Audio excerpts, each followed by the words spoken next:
Haleluya, puji nama Tuhan. Mari berikan sorak-sorai kemuliaan bagi Allah kita. Haleluya, puji nama Tuhan. Mari kita bangkit berdiri, kita akan satu hati dalam doa. Kita mulaikan ibadah kita dengan ucapan syukur kita kepada Tuhan. Mari kita berdoa bersama-sama. Bapa kami yang bertata dalam kerajaan surga, Bapa yang kami sembah di dalam nama Tuhan kami Yesus Kristus. Sore hari ini biarlah boleh menjadi waktu yang luar biasa buat kami saat kami hadir di sini berjumpa dengan Tuhan dan menikmati berkat dan sukacita di dalam Tuhan. Terima kasih Bapa, terima kasih. Biarlah waktu ini Bapa boleh menjadi waktu terbaik, waktu yang luar biasa. Kami menikmati semua yang indah yang Tuhan limpahkan dan siapkan buat kami Bapa. Dari awal, pertengahan hingga akhirnya biarlah Allah Kau bertahta atas pujian kami. Hanya Yesus Tuhan Kau yang menjadi fokus pujian kami, fokus ibadah kami hari ini. Bukan yang lain Tuhan. Karena kehadiran-Mu saja yang terutama, kehadiran-Mu saja yang kami perlu Tuhan. Dan kehadiran-Mu yang pastinya memberkati kami. Apapun keadaan kami hari ini, kami datang dengan apa adanya kami Bapa. Kalaupun kami ada pergumulan, beban berat, masalah, kami percaya pada Tuhan yang selalu memberikan yang terbaik bagi kami. Kami hanya mau belajar taat, kami mau belajar percaya. Saat kami melakukan firman-Mu kami percaya Tuhan Kau turun tangan buat kami Bapa. Terima kasih Tuhan, terima kasih. Hamba-Mu yang siap boleh menyampaikan firman-Mu. Pastor Yofi Hendiawan Tuhan juga pakai untuk menyampaikan isi hati-Mu Tuhan. Agar kami boleh diberkati dan kami boleh jadi pelaku-pelaku yang terbaik di hadapan-Mu Bapa. Terima kasih Tuhan, terima kasih Yesus. Ibadah ini boleh berjalan dalam pertolongan Tuhan kami Yesus Kristus. Yang teramat luar biasa. Dulu, sekarang, dan selama-lamanya. Yang teramat baik dan teramat ajaib buat hidup kami Bapa. Terima kasih Tuhan, terima kasih. Hanya di dalam nama Tuhan kami Yesus Kristus kami berdoa dan bersyukur. Bersama yuk kita katakan amin. Sekali lagi berikan sorak-sorai bagi Tuhan. Amin. Silakan duduk jemaat Tuhan. Amin. Bapa kami datang di hadapan-Mu. Kami bersyukur. Kami bangga punyalah seperti Engkau. Haleluya.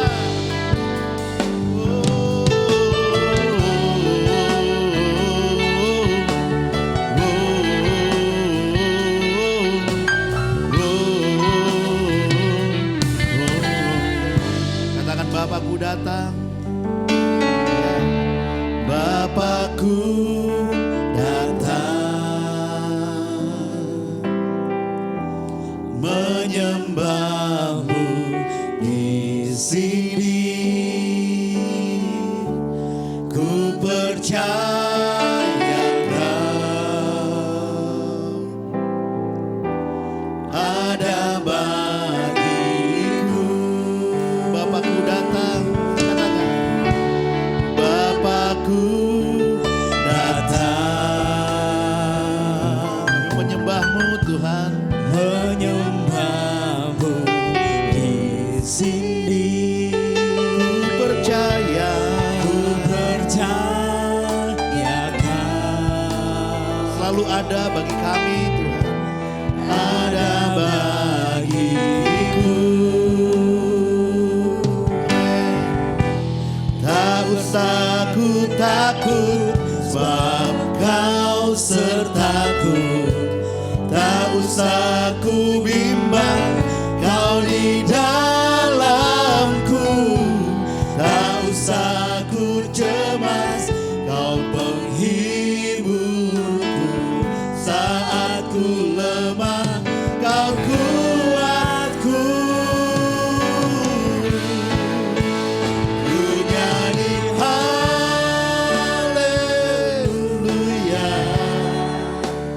Ku nyanyi haleluya.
percayakan. Kau ada bagi kami Tuhan. Ada bagiku. Sekali lagi katakan, Bapakku datang, Bapakku kami datang, menyembahmu di sini. percaya. Ku percayakan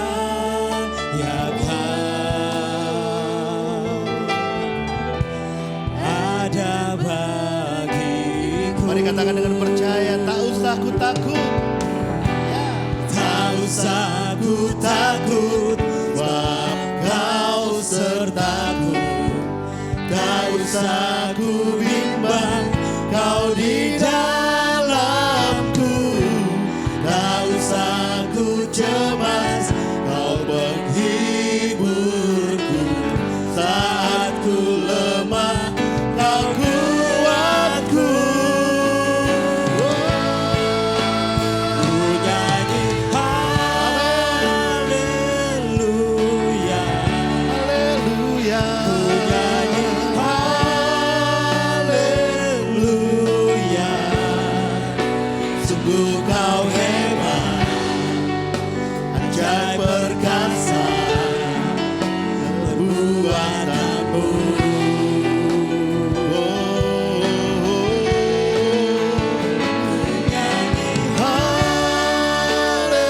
Haleluya.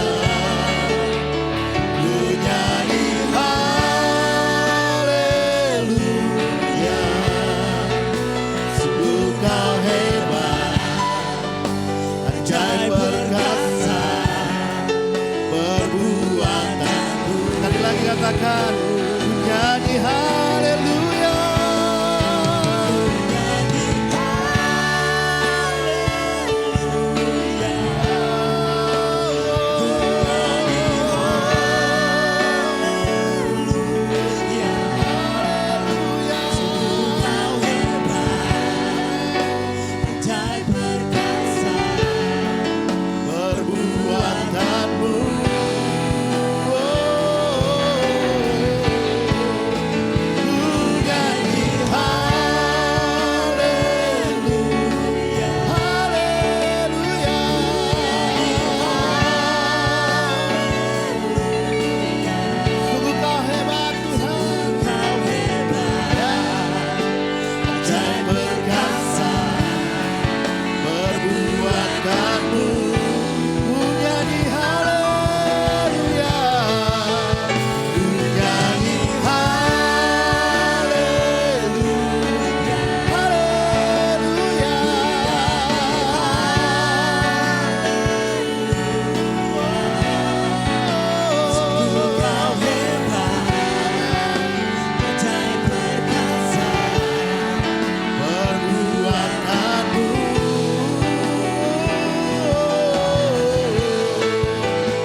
percaya kehadiran-Mu yang terutama, kehadiran-Mu yang memberkati setiap kami Bapa. Kami percaya hanya di dalam nama Tuhan Yesus Kristus. Percaya, katakan amin. Mari berikan sorak-sorai bagi Allah kita. Haleluya, haleluya. Saudara, apa kabar hari ini? Sehat semuanya? Sukacita? Coba bagikan sukacitamu, katakan hai, apa kabar semuanya? Sudah boleh dong lihat-lihatan kiri kanan. Hai, boleh-boleh begini juga boleh. Hai, semua juga boleh. Katakan Tuhan Yesus baik buat kita semuanya, amin. Hari ini kita boleh melihat kasih Tuhan. Dan mari ucapkan syukur bagi Allah kita. Dia Allah yang hebat, Dia Allah yang luar biasa. Haleluya, puji Tuhan.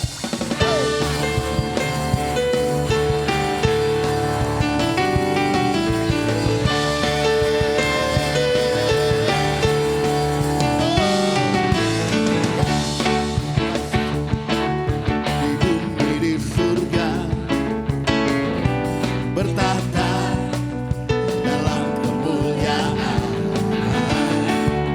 Dialah Tuhan Allah kita, namanya berkuasa, membebas umatnya. Betapa hebat, betapa kuat kasih Allah kita. Dia percaya atas segala perbuatannya. Betapa hebat, betapa hebat, betapa kuat kasih Allah kita. Dia ternama, Yesus Raja segala raja. Ya Tuhan, Allah kita.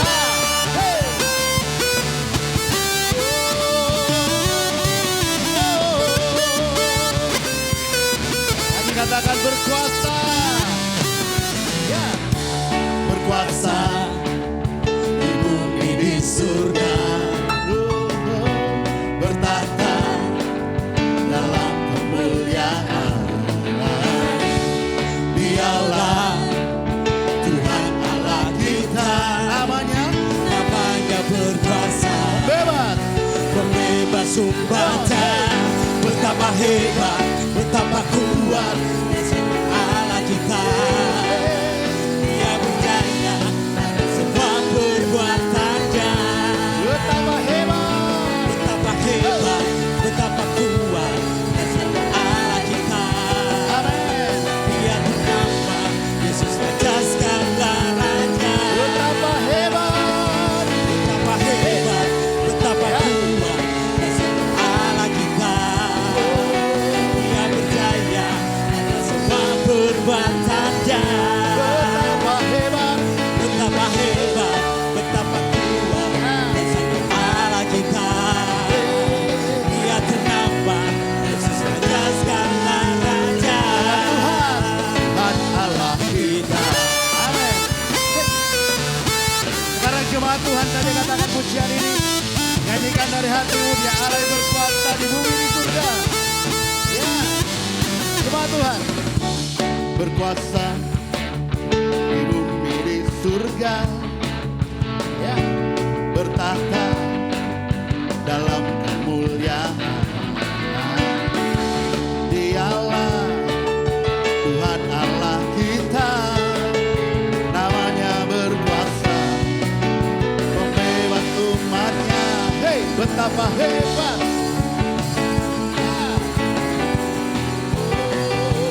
Dia percaya atas semua perbuatannya. Betapa hebat.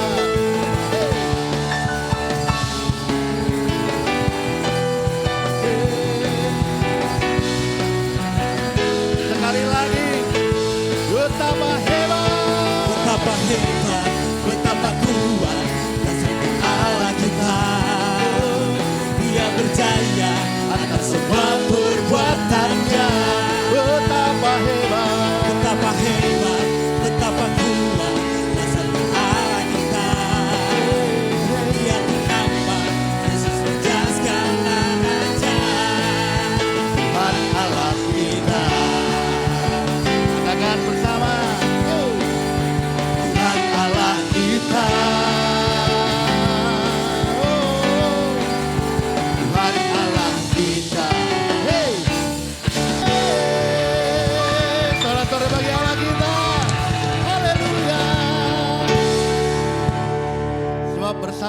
terus bersama Tuhan dari kemuliaan sampai kemuliaan.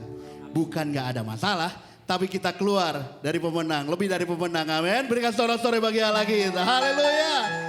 Silakan duduk umat Tuhan. Haleluya. Kasih-Mu telah kami lihat Tuhan. Bahkan kasih-Mu sudah Kau buktikan dengan pengorbanan darah-Mu untuk selamatkan kami. Dan bagian kami kini adalah hidup menyenangkan-Mu selalu Tuhan. Terima kasih Bapa. Terima kasih Yesus. Mampukan kami jadi pelaku firman-Mu Tuhan. Bersama katakan, telah Kulihat bukti kasih-Mu, Kau menderita gantikanku. dengan darah-Mu, Dengan darah-Mu Kau selamatkanku. Kini ku hidup menyenangkan-Mu. sekali lagi katakan, Telah kulihat bukti kasih-Mu, Kau menderita. Kau menderita gantikanku. Dengan darah-Mu Tuhan, Dengan darah-Mu Kau selamatkanku. Kini ku hidup menyenangkan-Mu. amin. Terlalu besar kasih-Mu Bapa, pengorbanan yang Kau berikan bagiku. Terlalu mahal darah-Mu Yesus, tercurah untuk menebus hidupku. Jemaat Tuhan, mari katakan, telah kulihat Kau menderita gantikanku. Dengan darah-Mu Kau selamatkanku. Kini ku hidup menyenangkan-Mu. Sekali lagi, telah kulihat bukti kasih-Mu, Kau menderita gantikanku. Dengan darah-Mu Kau selamatkanku. Kini ku hidup menyenangkan-Mu. Terlalu besar kasih-Mu Bapa, pengorbanan yang Kau berikan bagiku. Terlalu mahal darah-Mu Yesus, tercurah untuk menebus hidupku. Terlalu besar kasih-Mu Bapa, Pengorbanan-Mu Tuhan, pengorbanan yang Kau berikan bagiku. Terlalu mahal darah-Mu Yesus, tercurah untuk menebus hidupku. mari bersama jemaat Tuhan. Kami percaya Engkau disenangkan lewat apa yang kami kerjakan sore hari ini. Dan sekarang adalah waktu di mana kami berdiam diri fokus untuk menerima lagi kebenaran firman-Mu sore hari ini Tuhan. Buatlah kami mengerti dan buatlah kami mampu juga untuk melakukan setiap kebenaran firman-Mu yang sebentar akan kami terima dalam hidup kami. Pakai hamba-Mu sore ini untuk bisa menjadi saluran berkat bagi umat-Mu. Sehingga lewat firman-Mu semua kami yang ada diberkati. Silakan duduk Bapak Ibu Saudara, Shalom. Untuk selama-lamanya Tuhan baik dalam setiap kehidupan kita, amin. Dia tidak pernah meninggalkan kita, dia selalu ada bersama dengan kita. Puji nama Tuhan. Yuk kita akan lihat kebenaran firman Tuhan. Kita buka Alkitab kita bersama di dalam kitab Filipi, pasalnya yang ketiga. Dan kita akan membaca bersama ayat yang ke-13 dan 14. Sore ini saya mau bicara dengan judul goal setting ya. Filipi 3 ayat 13 dan 14. Kita baca bersama. 2, 3. Saudara-saudara, aku sendiri tidak menganggap bahwa aku telah menangkapnya. Tetapi ini yang kulakukan. Aku melupakan apa yang telah di belakangku dan mengarahkan diri kepada apa yang di hadapanku dan berlari-lari kepada tujuan untuk memperoleh hadiah, yaitu panggilan sorgawi dari Allah dalam Kristus Yesus. Katakan amin. Paulus bilang dia mengarahkan dirinya kepada apa yang ada di hadapannya. Dan dia bilang dia berlari-lari kepada tujuan. Dari sini kita bisa tahu bahwa orang sehebat Paulus saja sudah menetapkan tujuan dalam hidupnya. Dan saya percaya karena Paulus sudah menetapkan tujuan dalam hidupnya, maka dia berlari cepat untuk bisa sampai kepada tujuan yang pada akhirnya membuat dia memperoleh hadiah, memperoleh sesuatu. Dan saya percaya saudara, Paulus dalam hidupnya tidak pernah buang waktu. Buang tenaga dengan percuma. Karena apa? Waktu dia berlari, arah tujuan lari dia sudah tepat, sudah pada jalurnya karena dia sudah menetapkan tujuan. Ini yang saya ingin bagikan kepada kita malam hari ini, saudara. Bahwa dalam hidup kita, kita juga harus bisa menetapkan tujuan. Kita mau kemana? Kalau kita nggak punya tujuan, saya percaya kita akan jadi orang yang banyak buang waktu dengan percuma. Artinya waktu jalan terus tetapi tidak ada sesuatu yang luar biasa yang kita terima dalam hidup kita. Padahal waktu itu tidak akan pernah bisa kita ulang lagi. Dia akan berjalan terus tanpa pernah berhenti, saudara. Kalau sampai hari ini kita tidak punya tujuan, saudara, maka kita akan buang waktu dengan percuma, saudara. Tiap tahun kita ulang tahun, umur nambah terus, saudara. Seringkali ketika kita masuk dalam usia sudah tidak produktif lagi, baru penyesalan itu muncul. Saya melihat yang ibadah sore hari ini banyak generasi muda nih. Ayo tetapkan tujuan dalam hidup. Supaya kita mau kemana arahnya jelas. Ya, maka saya memberikan tema goal setting. Coba boleh layar yang pertama. Goal setting. Ada goal, ada tujuan, ada arah yang kita mau capai, saudara. Ini penting loh dalam hidup kita. Bukan sesuatu yang gak penting. Orang yang sudah menetapkan tujuan, yang punya goal dalam hidupnya, pasti arah hidupnya terarah, saudara. Sementara orang yang tidak punya goal, tidak punya tujuan, atau belum menetapkan, atau belum membuat tujuan, dia akan kesana kemari, gak jelas, saudara. Nanti ujung-ujungnya hasilnya akan beda, saudara. Dan itu menjadi pengalaman dalam hidup saya ketika saya dulu tidak punya tujuan, kesana kemari. Dengan sekarang saya punya tujuan, jelas arahnya, saudara. Sehingga sekarang saya bilang dalam hati, kenapa nggak dari dulu ya? Maka saya tergerak membagikan apa yang pernah saya terima ketika saya mengikuti satu seminar di Bali, saudara. Dari Hagai Institute, saudara. Saya terima pelajaran ini, wow ini sesuatu yang luar biasa. Harus ada goal yang kita buat dalam hidup kita. Tujuan yang kita buat. Goal settingnya apa dalam hidup kita?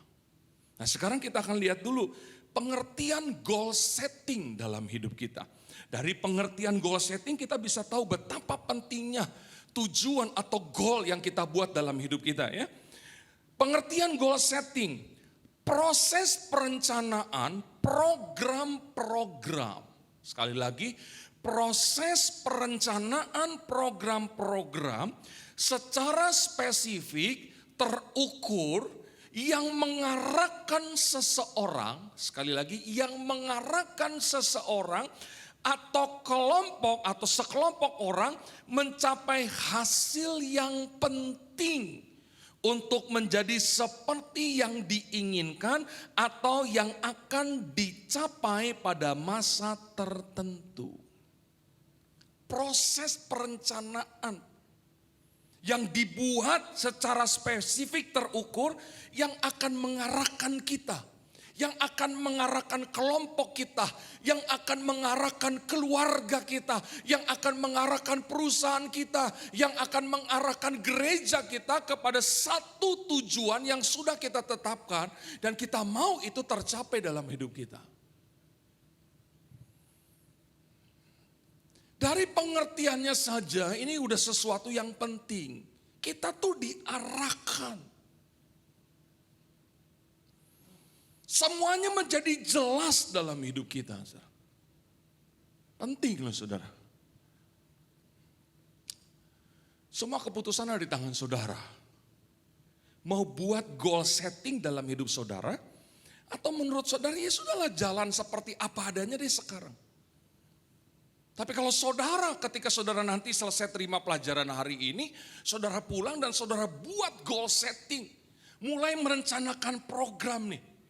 Yang saya tahu kalau saya mulai rencanakan program, saya tetapkan goal, saya tetapkan tujuan, maka saya akan mengatur segala sesuatunya dengan baik, secara spesifik, secara terukur, dan akan mengarahkan hidupku jelas arahnya kemana.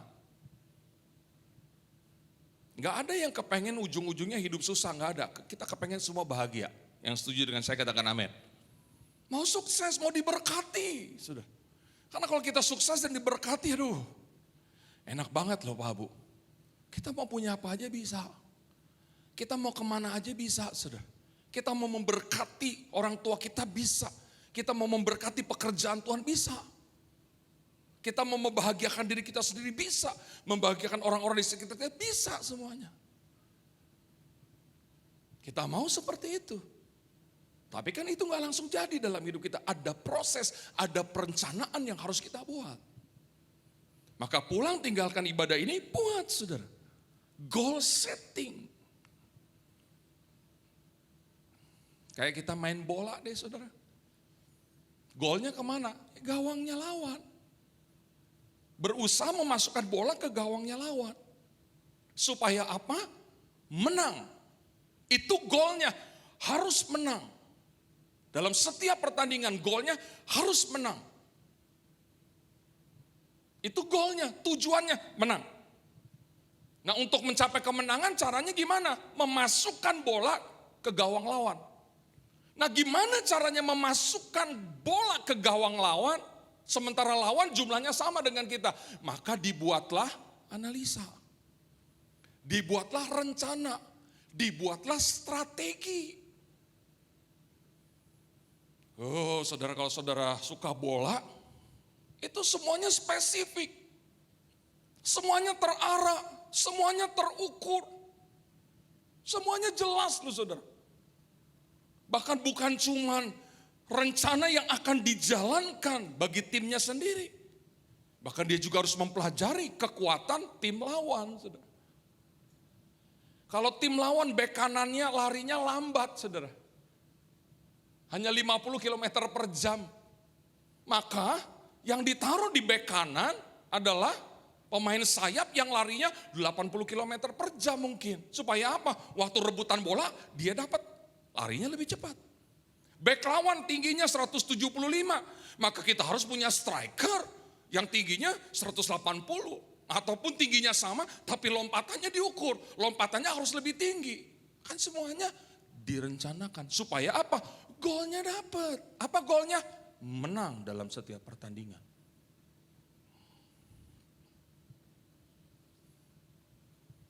Haleluya, saudara. Nah, saya ingin membagikan bahan pelajaran yang saya terima ketika saya ikut seminar Hagai Institute ini, saudara. Ada satu metode yang akan membantu kita untuk bisa kita mencapai hasil yang maksimal. Nah, metode itu disebut dengan metode SMART. Jadi SMART goal setting. Metodenya namanya SMART. Nanti kita akan lihat arti kata SMART itu, saudara. Smart goal setting, artinya waktu kita buat goal dalam hidup kita, waktu kita buat tujuan, harus smart, pinter. Ada metode yang akan membantu kita. Nah, kita akan lihat satu persatu dari kata smart ini, saudara. Ya, smart goal setting. Yang pertama S-nya. Saya kepengen saudara buka handphone gitu ya. Saudara catat ini, goal setting. Untuk mencapai goal setting, ada satu metode yang namanya SMART goal setting. Saudara mau foto boleh, saudara mau catat boleh. Saya percaya ini akan sangat membantu saudara mendapatkan sesuatu hasil. Bukan karena saya yang khotbah, saudara keluarkan handphone untuk mencatat, no. Karena ini sesuatu yang akan membuat saudara jadi hidup beda, saudara. S yang pertama, spesifik, jelas. Waktu saudara merencanakan tujuan dalam hidup, harus jelas tujuannya apa. Goalnya apa. Enggak boleh samar-samar, saudara. Harus jelas, spesifik, jelas. Dulu sekali peristiwa saya tidak punya kendaraan, saudara. Karena saya pernah dipinjamkan mobil sama seseorang. Nah, karena saya dipinjamkan mobil oleh seseorang, saya punya motor, saya kasih orang. Namanya udah ada mobil gitu. Nah, setelah mobil itu saya pakai beberapa waktu, yang punya ambil lagi. Waktu yang punya ambil, aduh, kan saya jadi gak punya kendaraan. Waktu mobilnya diambil sama yang punya, kan saya gak bisa datengin lagi orang yang saya kasih motor. Pak, maaf, mobil saya diambil lagi sama yang punya, motornya saya ambil lagi. Ah, itu pendeta gak keren kalau begitu, saudara. Nah, waktu saya gak punya kendaraan, saya doa dong sama Tuhan. Tuhan, kasih saya motor dong Tuhan. Ini lagi ngerayu Tuhan nih. Kasih saya motor dong Tuhan. Untuk pelayanan Tuhan. Karena seringkali saya diundang pelayanan naik angkot, saudara. Selesai kebaktian, saya harus berjalan dari gereja ke pinggir jalan untuk nunggu angkot, saudara. Ada jemaat lewat naik motor, Pak duluan, ya duluan, shalom, shalom. Ada yang naik mobil buka kaca, Pak duluan, ya shalom. Enggak ada yang ngajak, saudara. Saya bilang begini dong dalam hati, Tuhan, kalau saya punya motor kan saya gak perlu di pinggir jalan begini Tuhan. Kasih dong saya motor Tuhan. Terus saya ngomong begini, motor bebek gak apa-apa lah Tuhan. Yang penting punya motor gitu. Terus waktu berjalan, terus saya berdoa minta motor, motor bebek gak apa-apa lah Tuhan. Satu waktu ada satu orang, satu keluarga yang memberkati saya dengan sebuah motor, saudara. Bener motor bebek, saudara. Tapi sayang, bebek Cina. Ingat dulu zamannya Mocin, motor Cina, saudara ya. Keren, saudara. Tapi ternyata tenaganya beda sama bebek Jepang. Kalau bebek Jepang kan Honda, Suzuki, Kawasaki gitu, saudara ya. Yamaha gitu. Nah, ini bebek dari Cina, saudara. Udah bebannya berat begini, saudara. Tenaganya beda. Tapi motor itu saya pakai memberkati. Walaupun pada akhirnya dia capek juga tuh bebek, saudara ya. Karena beban yang berat. Bayangin dari timur ke barat, saudara. Saya menjadi gembala cabang di GBI Penuai yang ada di Danmogot. Kalau di sini tutup kan saudara suka ibadah di Danmogot tuh. Nah, saya gembala cabang di situ tuh. Bayangin tinggal saya di Rawamangun, Jakarta Timur, ke Jakarta Barat. Seminggu hampir 4 kali. Capek tuh bebek. Saya gak bisa komplain sama Tuhan. Karena apa? Saya minta motor bebek. Bener Tuhan kasih motor bebek. Saya bilang, aduh coba waktu dalam doa saya lebih spesifik ya. Saya bilang bebek Jepang gitu ya. Pasti Tuhan akan kasih. Nah berikutnya nih doa berikutnya. Tuhan pengen punya mobil dong Tuhan. Biar gak kehujanan Tuhan. Karena saya pernah lagi naik motor, tiba-tiba ada mobil melaju dengan kecepatan yang kencang. Dan air itu terciprat ke saya, dia injak genangan air sudah. Disiram air, untung udah selesai pelayanan lagi menuju rumah. Doa lagi dong di atas motor, Tuhan saya hamba-Mu, saya disiram air kotor Tuhan. Kalau saya punya mobil, saya gak mungkin kesiram begini. Saya minta mobil dong Tuhan. Dan saudara tahu, waktu saya doa minta mobil, nih spesifik. Saya sebut merek mobilnya. Saya sebut jenis mobilnya. Saya sebutkan warna mobilnya. Dan kalau saya lagi naik motor, saya lihat mobil yang saya suka, saya deketin. Waktu pas lampu merah, saya pegang pelan-pelan mobilnya. Yang ini Tuhan mobilnya. Gebuknya juga pelan-pelan, takut yang punya marah, saudara. Spesifik, saudara. Dan saudara tahu, walaupun butuh waktu, Tuhan gak langsung kasih saya mobil yang saya minta, enggak. Saya dapat mobil dari seseorang, tapi beda dengan yang saya minta. Dan mobil itu saya pakai 4 tahun. Setelah mobil itu udah mungkin capek juga gitu ya, saya tuker dengan mobil yang lain, tuker tambah. Saudara. Ini saya jual, saya beli yang baru. Dan mobil yang kedua saudara saya pakai 6 tahun. Dan setelah 6 tahun saya rasa udah cukup nih mobil, sebelum dia rusak semua segala-galanya, saya harus tukar lagi mobil. Dan akhirnya di mobil ketiga, saya dapat mobil yang saya minta secara spesifik sama Tuhan. Oh, waktu dapat saudara, rasa syukurnya beda sama Tuhan. Dapat seperti yang kita minta walaupun butuh proses. Itu pengalaman saya saudara. Tapi saya percaya saudara, ketika kita minta secara spesifik kepada Tuhan, disertai dengan iman kita waktu meminta, oh Tuhan kita mampu melakukan segala sesuatu tepat seperti yang kita katakan. Tepuk tangan sama Tuhan. Maka kalau doa spesifik. Amin. Minta jodoh. Tuhan aku kepengen dong dapat jodoh suami Tuhan. Sebutin spesifik. Berapa senti hidungnya? Sebutin ke dalam atau keluar hidungnya. Saudara. Warna kulitnya, tingginya berapa? Uang jajannya berapa? Sebutin. Spesifik sama Tuhan. Amin. Arah tujuan hidup. Engkau punya bisnis, mau dibawa kemana bisnismu? Tetapkan, ngomong sama Tuhan. Aku kepengen nanti setelah 1 tahun aku akan buka cabang bisnis yang baru Tuhan. Tahun depan, spesifik jelas, sebutkan daerahnya. Aku kepengen punya usaha Tuhan di 4 penjuru angin. Di timur ada, di barat ada, utara ada, selatan ada Tuhan. Spesifik, jelas. Dan sebutkan itu dalam doamu kepada Tuhan. Ini akan membantu kita untuk tujuan hidup kita terarah. Pakai metode ini, simple metodenya gak susah. Harus jelas. Tujuan hidup kita harus jelas. Minta spesifik. Kalau kita minta spesifik dapat, enak banget. Tuhan, minta jodoh dong Tuhan, cowok. Yang penting cowok Tuhan, jangan cewek, cowok. Tapi waktu dikasih satu, bukan yang ini Tuhan. Tuhan bilang, kan mintanya cowok, ini cowok lu yang datang. Nah jadi begitu kan, butuh waktu lagi. Gitu. Tapi kalau kita spesifik, tidak akan pernah buang waktu. Ini metode yang pertama, berdasarkan pengalaman dalam hidup saya, maka saya bilang, ini sesuatu yang penting. Doa tuh harus spesifik, jelas. Tetapkan tujuan dalam hidup harus jelas. Mau kemana? Haleluya. Lalu yang kedua kita lihat S-nya saudara. Measurable, terukur. Kalau saudara dan saya menetapkan tujuan ya, jangan terlalu jauh. Jangan terlalu jauh, terukur. Kira-kira bisa dicapai atau enggak nih? Ada ukurannya saudara.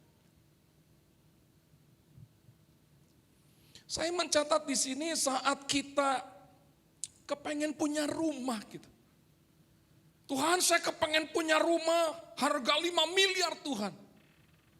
Tapi gaji kita tiap bulan cuma 2 juta. Kejauhan.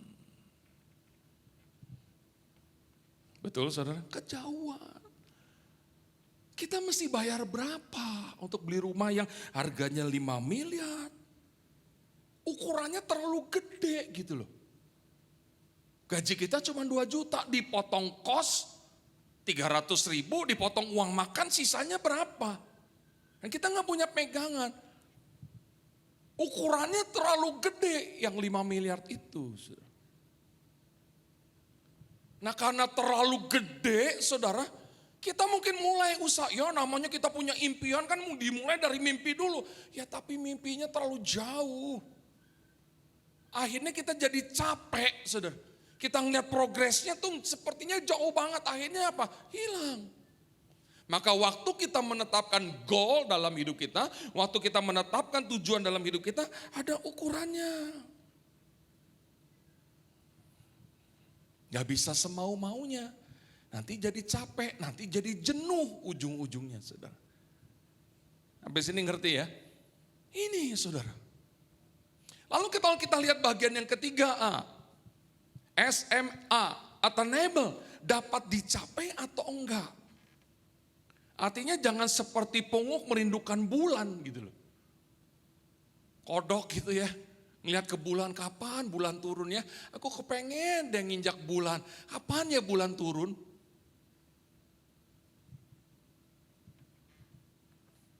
Itu namanya sesuatu yang menjadi khayalan saudara. Nggak mungkin dapat dicapai.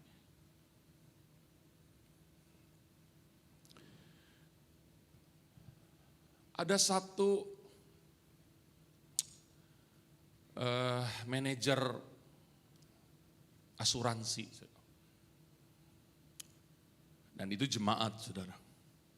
Lalu saya konsultasi untuk ikut asuransi kesehatan. Karena jangan sampai kita nabung-nabung terus tiba-tiba kita sakit maka tabungan kita habis untuk berobat kita. Dia cuma bilang begini, Pak Yofi, minimal Pak, 20% jumlah yang Bapak bisa masukkan dalam asuransi. Kalau Bapak mau cicil sesuatu juga 20% Pak. Dari apa yang Bapak sudah sisakan, 10% buat Tuhan gitu. Tinggal 90%, lalu potong lagi buat biaya operasional Bapak, mungkin beli bensin selama 1 bulan berapa di total gitu. Lalu ada sisa mungkin 70%, nah 20% dari 70% itu yang Bapak bisa pakai untuk menyicil sesuatu. Sebab kalau jumlahnya terlalu besar, Bapak jadi deg-degan terus tiap bulan. Apalagi kalau udah deket jatuh tempo. Karena uangnya nggak ada. Jadi kalau Bapak mau aman, tenang dalam hidup, ambil cicilan 20% dari 70%. Uang Bapak yang Bapak punya baru aman. Itu baru bisa dilaksanakan. Itu baru bisa tercapai Bapak punya sesuatu. Benar saudara, saya lakukan itu dalam hidup saya. Pas kemarin pandemi 2 tahun, di mana gereja tutup semua. Dan saya sebagai hamba Tuhan terkena dampaknya karena nggak semua minta ibadah online. Kebanyakan cancel, Pak maaf kita belum ada ibadah onsite ya Pak. Batal, cancel semua. Nah sementara cicilan harus dibayar tiap bulan.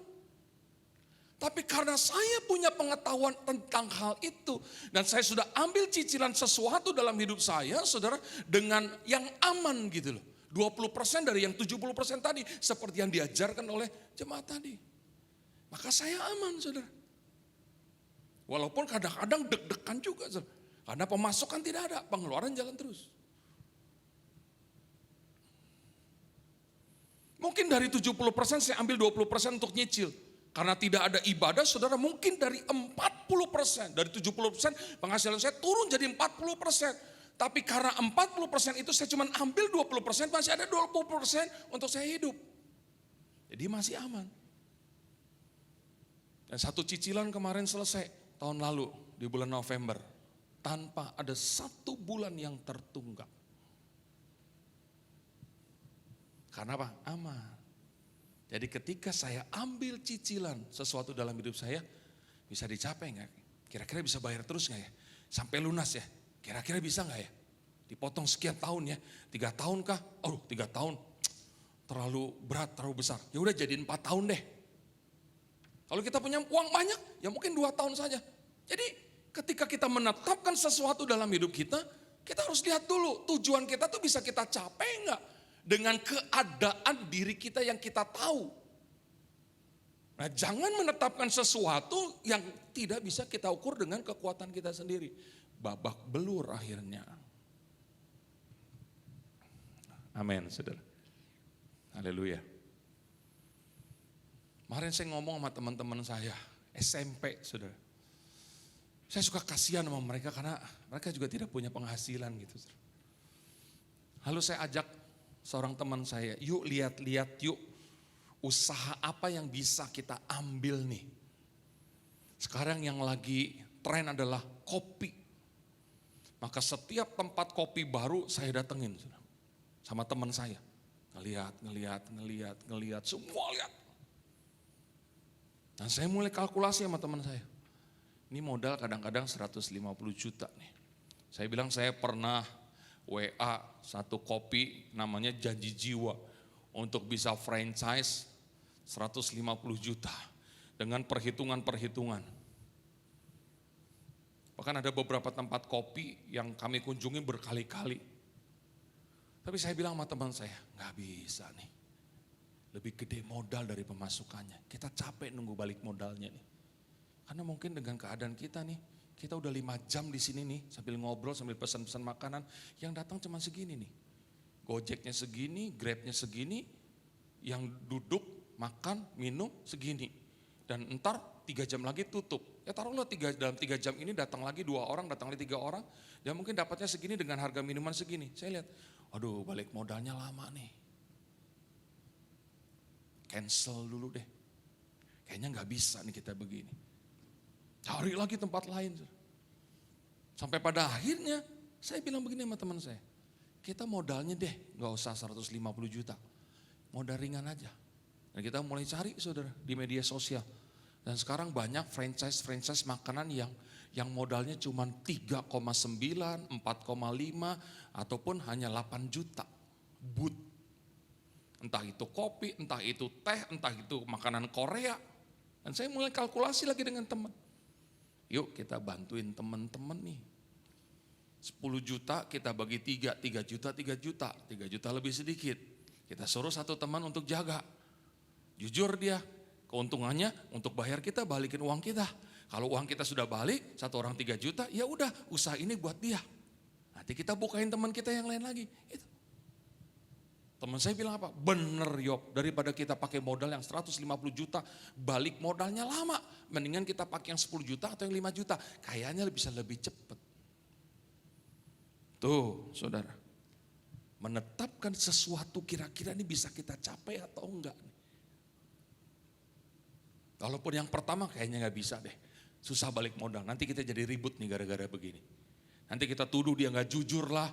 Sehingga dia gak balikin modal kita, terlalu lama lah, bisa 5 tahun nih kalau kita hitung-hitung seperti ini. Potong ini, cuma udah 5 tahun aja udah puji Tuhan kalau bisa balik modal. Kelamaan, turunin. Itu saudara. Akhirnya program itu dibuat, yang 10 juta aja lah. Nanti kita cari makanan apa yang kira-kira bisa cepat balik. Itu tujuan. Itu sesuatu yang kita buat dalam hidup kita. Itu hanya bagian contoh dalam bisnis pekerjaan kita di tengah-tengah pandemi saudara.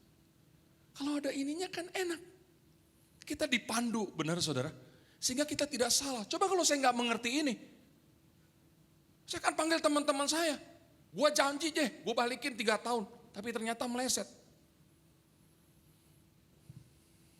Akhirnya uang nggak balik. Akhirnya kerugian. Tapi kalau ini, ada panduannya. Oh nggak bisa dicapai. Terlalu jauh deh, nggak bisa. Capek, lama waktunya. Kita jenuh. Jangan. Ada panduannya saudara. Lalu berikut saudara. Ketika saudara dan saya menetapkan tujuan dalam hidup, harus realistis.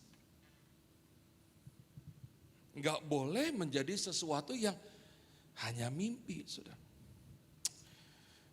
Nanti kalau saya mau menikah, saya kepengen calon suami saya itu anak pangeran kerajaan Inggris. Supaya waktu dia jemput ke rumah saya, naik kereta ditarik dengan 12 ekor kuda putih. Kayak Cinderella gitu. Kenalnya dari mana dengan pangeran kerajaan Inggris. Sementara saudara tinggal di satu tempat yang mungkin juga mereka nggak tahu gitu. Orang Jakarta bilang, siapa lu? Teman saya kalau saya lagi ngomong sesuatu yang terlalu tinggi, dia bilang apa sama saya? Ngaca Yob, ngaca. Kan mungkin kita suka ngomong gitu kan, ngaca lu, ngaca. Ya kan gak apa-apa gue beriman, tapi lu ngaca. Ini gak ada hubungannya dengan iman saudara. Saya tidak sedang mematahkan iman saudara. Karena iman sebesar biji sesawi saja kita bisa minain gunung, tapi saya gak bicara tentang itu. Saya sedang berbicara tentang satu metode yang akan membantu kita untuk kita bisa menetapkan tujuan dalam hidup. Bukan saya mematahkan iman saudara, enggak, bisa saja. Tidak ada perkara mustahil bagi Tuhan kita. Tapi saya sedang membuat satu panduan yang saya terima untuk saya bagikan kepada saudara. Jangan sampai saudara selesai kebaktian saudara bilang, aduh pendeta itu maka gak punya iman. Masa dia ngajarin begitu? Nah, saudara. Walaupun pendeta, satu pendeta bilang, kalau mau punya mimpi setinggi-tingginya, setinggi langit. Kalau nggak bisa kecapai, turunin dikit. Jatoin ke awan-awan. Nggak kecapai juga, turunin lagi di atap rumah. Nggak kecapai juga, jatoin lagi ke plafon. Tapi kan bukan begitu saudara. Ada sesuatu, bukan sesuatu yang menjadi mimpi. Tapi sesuatu yang realita gitu loh. Yang kira-kira bisa. Tuhan saya kepengen dapat jodoh yang juga sama-sama GBI Rem. Nah itu kan bukan sesuatu yang mimpi. Bisa dapat. Tuhan saya kepengen dapat jodoh yang satu suku deh mas saya Tuhan. Sama-sama orang Jawa gitu. Supaya sama-sama lembut. Nah itu kan bukan sesuatu yang mimpi. Jadi ketika kita menetapkan sesuatu, ayo. Harus apa? Harus apa saudara? Realistis. Bukan sesuatu yang menjadi mimpi dalam hidup kita. Kalau cuma jadi mimpi, berhayal, udah capek saudara. Gak dapat. Yang terakhir saudara, ketika saudara menetapkan sesuatu goal dalam hidup saudara, dari kata smart ini bagian yang terakhir T-nya time bound. Artinya ada batas waktunya. Saudara gak bisa bilang, Tuhan saya mau menikah. Saudara gak bisa bilang begini sama teman, saya mau menikah. Teman akan tanya, kapan? Nggak tahu, pokoknya gue mau menikah. Harus ada batas waktunya dong. Kapan mau menikahnya? Di usia berapa Anda mau menikah? Harus. Kalau Anda laki-laki, saya akan menikah umur 27 tahun. Dan sekarang Anda 24, ada 3 tahun. Maka siapin. Dananya, mentalnya, kedewasaannya, siapin. Anda sudah bisa ngelihat biaya pernikahan itu berapa. Untuk melamar itu ada biayanya. Dan kalau Anda punya pacar, masa pacarannya berapa lama? 1 tahun. 1 tahun itu kan ada biaya juga, biaya pacaran. Maka siapin kalau tinggal 3 tahun lagi. Tapi kalau saudara ya nggak tahu, pokoknya saya kepengen nikah aja. Kapan? Nggak tahu, nggak jelas jadinya. Maka saudara akan banyak buang waktu. Kayaknya tahun ini belum deh. Saudara hambur-hambur uang. Tahun depan kayaknya juga belum deh. Pacar juga belum ada, teman dekat juga belum ada. Gitu. Nggak jelas.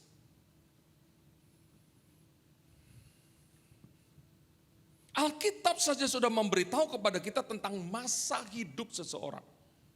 Betul? Berapa masa hidup manusia? 70 tahun. Kalau kita kuat jadi 80 tahun. Tapi yang menyertainya apa? Kesusahan dan penderitaan. Walaupun ada yang umurnya lebih daripada 80 tahun tapi masih kuat, masih sehat. Benar. Tapi arti daripada ayat itu sesungguhnya ada sedang memberitahu kepada kita bahwa tidak selamanya kita hidup dalam dunia ini. Ada batas waktunya. Maka ketika kita menetapkan tujuan dalam hidup kita juga harus ada batas waktunya dalam hidup kita. Anda cicil rumah mau dibayar, dilunasin. Berapa lama? 5 tahun, 10 tahun, atau 15 tahun. Tergantung kemampuan saudara. Saudara mau menikah, kapan? Jelas saudara, karena sesuatunya ada batas waktu. Kalau nggak ada batas waktunya, aduh, capek saudara. Kalau saya suka bercanda sama teman saya gitu ya. Dia punya rumah, ada beberapa gitu. Ada satu mau jual, rumahnya bagus. Bisa cicil nggak? Ya bisa, ntar lu cicil aja ke bank gini-gini. Bisa 5 tahun, 10 tahun terserah lu. Enggak, saya bilang gini, gue cicil sama lu aja deh. Emang lu mau cicil ke gue berapa ya? Ya selama gue hidup gue cicil deh. Cicil seumur hidup. Kalau saudara jadi teman saya, saudara kasih nggak rumah saudara? Untuk saya cicil seumur hidup? Nggak jelas, seumur hidup. Dia aja nggak tahu saya hidup berapa lama dalam dunia ini, saya nggak tahu saya berapa lama tinggal dalam dunia ini gitu. Harus ada batas waktunya. Maka pakailah metode SMART untuk menetapkan goal dalam hidup saudara. Untuk membuat tujuan dalam hidup saudara. Untuk menentukan program-program rencana dalam hidup. Kalau tadi awal saya contohkan tentang pemain bola, ini dipakai semuanya saudara. Dipakai semuanya. Goalnya apa? Menang. Dia pakai metode ini juga. Membantu, sangat membantu, spesifik. Yang dilawan siapa nih? Jelas nih. Mereka musuh punya striker bahaya nih. Jelas semuanya. Ada ukurannya. Dapat dicapai apa enggak nih? Ya kalau kita nggak bisa menang minimal kita nggak kemasukan gol. Minimal imbang. Kalau kita nggak bisa kalahkan dia minimal imbang. Imbang saja udah puji Tuhan. 0-0 kita udah dapat 1 poin. Udah nambah 1 poin. Jangan sampai kita kemasukan gol. Itu saudara. Kalau kira-kira musuh kita terlalu kuat nih. Misalnya lawan MU, lawan Juve gitu. Sementara kita mungkin kesebelasan yang nggak terlalu kuat gitu. Mau menang susah. Minimal kita tidak kemasukan gol. Supaya kita dapat 1 angka. 0-0. Bertahan. Itu. Kalau kita target kita menang nggak bisa, turunin targetnya. Minimal kita bertahan. Biar 0-0. 0-0 aja kita dapat 1 poin. Itu. Ada batas waktunya. Lari terus. Gak bisa ntar lu gue capek dulu deh, istirahat dulu deh. Gak bisa. 2 kali 45 menit. Udah ada batas waktunya. Untuk bisa memenangkan 1 pertandingan. 2 kali 45 menit. Gak bisa istirahat dulu dong, minum dulu dong. Matiin dulu dong, timenya gak bisa. Bola gak bisa begitu. Ada batas waktunya. Semuanya jelas. Jadi Bapak Ibu Saudara.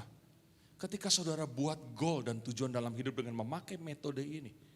Sangat-sangat membantu Anda. Dalam hidup Anda akan terarah. Dalam segala sesuatunya. Saudara. Ketika saudara sudah tetapkan ini, saudara bisa lari dengan cepat.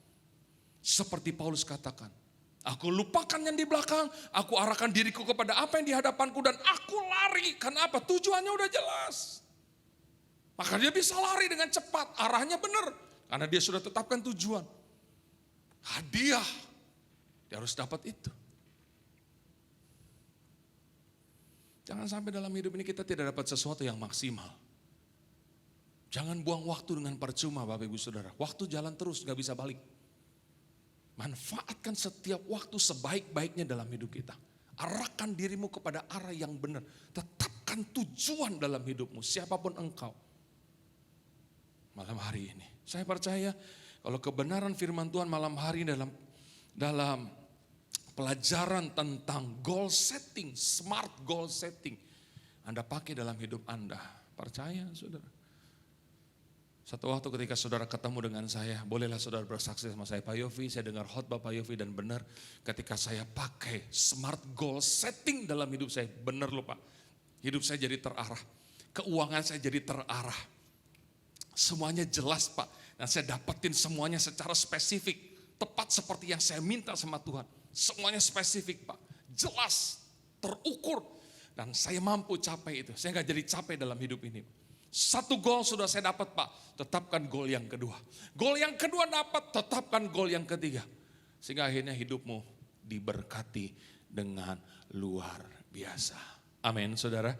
Kiranya Tuhan Yesus Kristus yang dahsyat dan luar biasa itu akan membantu saudara dan saya untuk bisa membuat goal setting dengan metode smart. Sehingga apapun yang kita rindukan dalam hidup kita, kita bisa dapatkan dalam hidup kita. Tuhan Yesus berkati kita.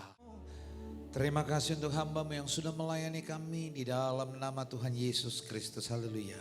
Amin. Silakan duduk, boleh tepuk tangan dulu yang luar biasa untuk Tuhan Yesus kita yang terahmat baik. Shalom, apa kabar kita semua hari ini? Apa kabar kita semua hari ini? Luar biasa, Indonesia pulih, Indonesia bangkit, amin. Ya kita berdoa semuanya semakin baik, di kereta, di bus sudah tidak lagi ada jarak. Kita berdoa ini tahun Indonesia pulih. Pekerjaan saudara diberkati, usaha kita diberkati, pokoknya semuanya diberkati. Yang percaya tahun ini menjadi tahun kemenangan, tahun kebangkitan, tepuk tangan dulu buat Tuhan Yesus kita yang luar biasa. Itu saja. Ada yang baru pertama kali ibadah di tempat ini, datang ke tempat ini, boleh lambaikan tangannya. Yang baru pertama kali? Satu, puji Tuhan. Dari pagi, ada dua. Tepuk tangan dulu buat Tuhan Yesus kita yang luar biasa. Dari pagi sampai sore dalam setiap ibadah ada jiwa baru. Datang-datang lagi dengan senang hati kami selalu menyambut. Kiranya Tuhan Yesus memberkati kita semua. Baik, itu saja. Mari kita bangkit berdiri, kita akan akhiri ibadah kita. Bapa kami yang di surga, terima kasih, kami sungguh sangat amat diberkati lewat setiap pujian penyembahan yang luar biasa. Kebenaran firman-Mu yang telah memberkati kami. Terima kasih untuk kesempatan untuk kami masih bisa melakukan ibadah tatap muka di tempat ini. Terima kasih Tuhan. Kami berdoa untuk hamba-Mu secara khusus Pastor Yofi Hendiawan, Tuhan berkati kesehatannya, keluarganya, pelayanannya, Tuhan berkati.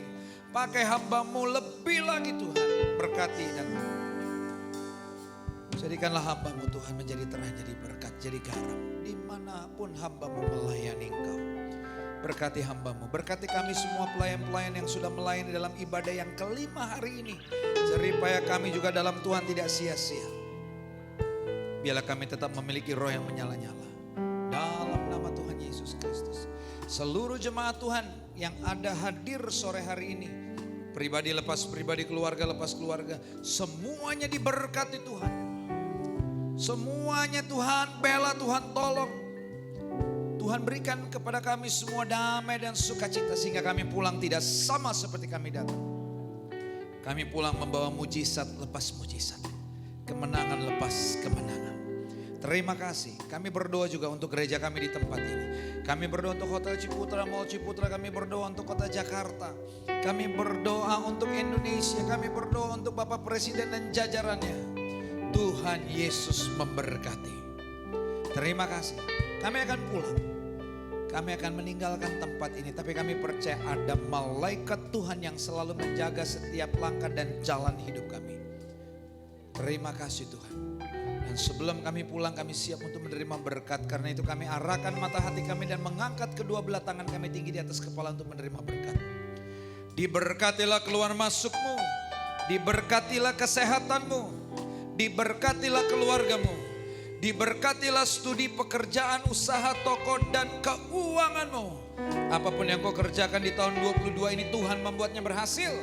Engkau naik bukannya turun. Kau menjadi kepala bukan ekor. Kemanapun kakimu melangkah, berkat Tuhan menyertai. Apapun yang kau minta sepanjang tahun 2022 ini, Bapa yang baik tetap dan selalu memberikan yang terbaik. Karena itu sekarang Terimalah berkat-berkat yang luar biasa daripada Allah Bapa. Cinta kasih yang sempurna dari Tuhan kita Yesus Kristus. Persekutuan dengan Roh Kudus yang menuntun, memimpin, menyertai kita mulai saat ini sampai selama-lamanya. Kita yang diberkati, mari sama-sama katakan amin. Tuhan Yesus memberkati. Selamat hari Minggu, sampai kita jumpa hari Minggu tanggal